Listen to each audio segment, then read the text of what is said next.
CTV's W5 with Omar Sachedina, Dan Riskin, and Lisa Laflamme. Here is Omar Sachedina. Hello, and thanks for joining us.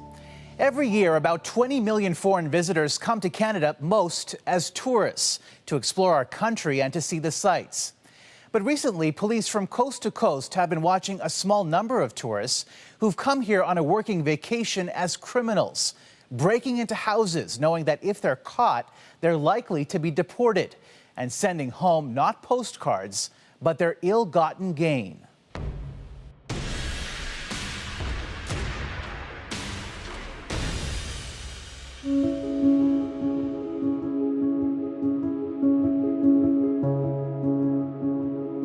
Oakville, Ontario, population 200,000, is a quiet suburb west of Toronto.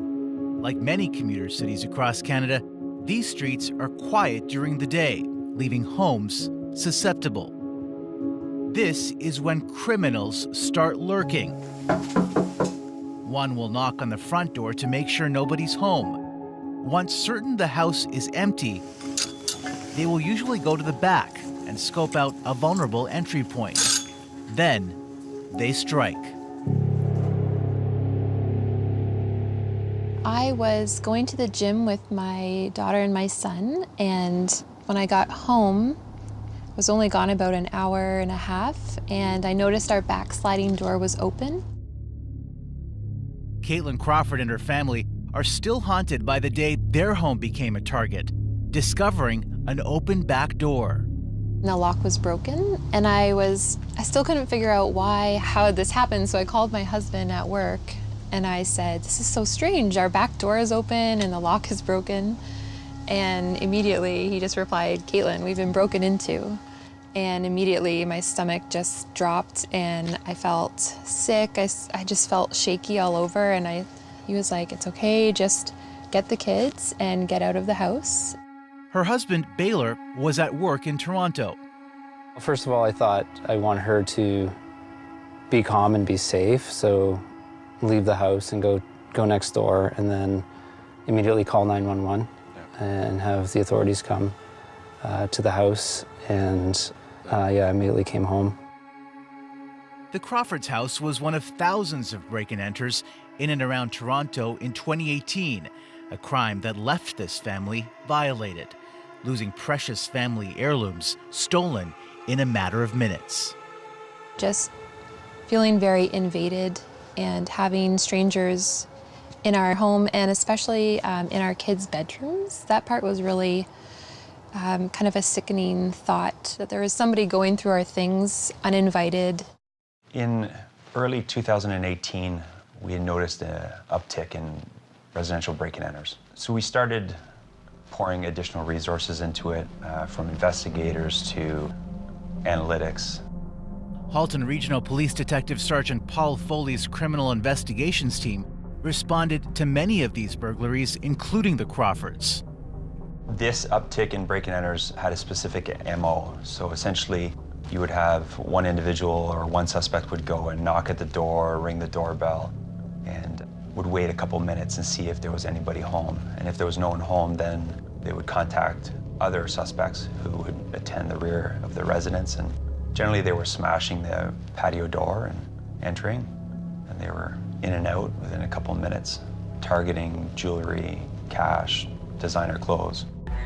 Even with hundreds of houses burglarized in the Halton region alone, all in a span of a few months, police had no leads until... At the beginning of March, there was a citizen who was walking his dog, and he ended up witnessing a break-and-enter occur.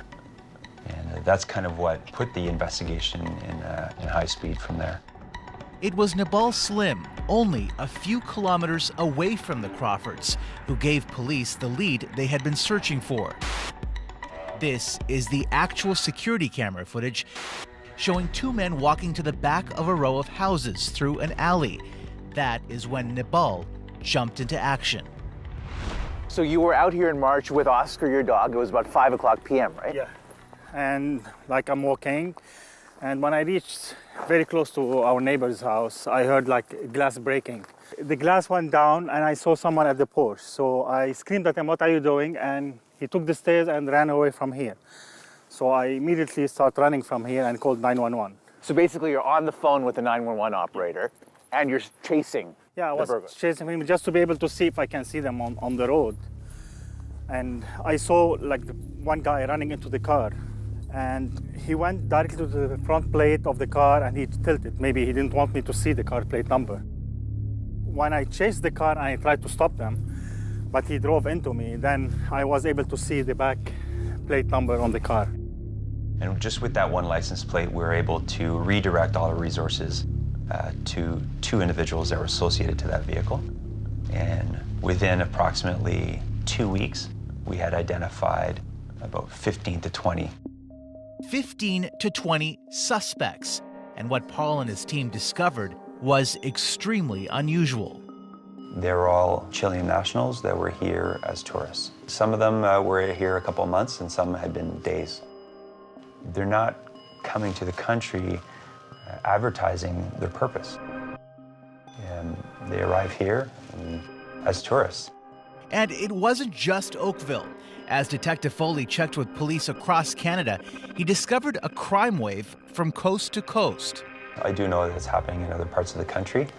Just as recent as of August, we had a group that was based out of Montreal that were coming to the Greater Toronto area to commit these crimes and then returning. And over the years, at least 6 more Chileans have been arrested in Montreal, with a pair of robbers stealing over $210,000 from one house alone.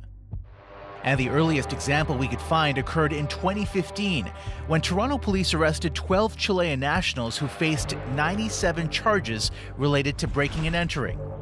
Across the country, RCMP in Revelstoke in British Columbia's interior arrested 3 Chileans with $43,000 in cash and over $70,000 in stolen jewelry. Police later determined that the burglaries occurred in the Vancouver area, almost 600 kilometers away. And most recently in York Region, Ontario, in October 2019, police arrested another 3 Chilean men for breaking into over 25 houses, with police laying over 60 charges. More and more security camera footage became available to Halton Regional Police, most of it showing the burglars caught in the act of breaking and entering, with no regard for security cameras or alarm systems. Police investigated a staggering 400 homes in and around the Toronto area, all targeted by just one suspected crime ring. They're organized. I've been asked, are they coming to Canada specifically to commit these crimes? And I don't know the answer to that. But what I do know is that once they got here, they resorted to crime. As the investigation continued, Halton Regional Police began surveillance on the burglars and were able to capture these images obtained by W5 as they watched the Chilean gang at work. First, the lookout. This woman checks to ensure nobody is at home. All clear. Her accomplices, who've been waiting nearby, move in for the plunder. As more and more suspects were identified, the investigation got a name: Project Estruendo, Spanish for thunder. We observed where they were staying, we photographed them, took a video, and ultimately it led to March 23rd, where a group of 3 individuals were observed doing an entry in Toronto. And that's basically what triggered the takedown of this project. So over the span of approximately 48 hours, the investigators executed search warrants, and that's where they arrested 14 individuals and then recovered an incredible amount of stolen property. Our estimate was approximately $2.7 million worth of property. A Chilean crime ring accused of targeting the GTA. I would call them cowardly criminals. The millions in stolen goods recovered. A staggering amount that made headlines in southern Ontario in a bid to reunite the stolen goods with some of their owners. Each piece of property that we have on display here is connected to a person who's been victimized. A crime spree solved with the help of a brave neighbor. Unfortunately for the Crawfords, none of their stolen goods were recovered, and they were shocked to hear from police that the burglars were tourists from Chile. He also did mention that they were likely from another country here on quote-unquote vacation. Yeah, I'd never even heard of that happening before. It was, I mean, in a way, it makes sense because people who live in Canada, we live a life where we enjoy, you know, a sense of peace and safety and freedom. So I guess we do kind of present an easier target. Coming up, They're targeting affluent neighborhoods. the police race to stop a crime wave They go very quickly. when W5 continues.